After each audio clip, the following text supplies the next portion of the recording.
Fascist Awami লীগকে ভোটের মাঠে কবর দিতে হবে বলে মন্তব্য করেন জামায়াতে ইসলামের সেক্রেটারি জেনারেল অধ্যাপক মিয়া গোলাম পরওয়ার। বৃহস্পতিবার রাজধানীর পুরানা পল্টন মাঠে জামায়াতের ইসলামীর কর্মী সম্মেলনে এই মন্তব্য করেন তিনি। অন্তর্বর্তী সরকারের উদ্দেশ্যে গোলাম পরওয়ার বলেন, রাষ্ট্রের সব প্রতিষ্ঠান সংস্কার অন্তর্বর্তী সরকারের পক্ষে সম্ভব নয়, তাই নিরপেক্ষ নির্বাচন দিতে যেসব সংস্কার প্রয়োজন তার উপর গুরুত্ব দিতে হবে।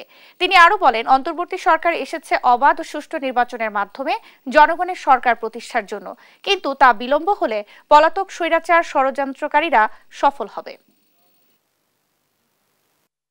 অন্তর্বর্তীকালীন সরকার ক্ষমতায় এসেছেন, তার দায়িত্ব দেশ শাসন করা নয়। তিনি একটি অবাধ, নিরপেক্ষ, একটা ক্রেডিবল, একটা ইনক্লুসিভ, একটা ফ্রি ফেয়ার ইলেকশন তিনি দেবেন।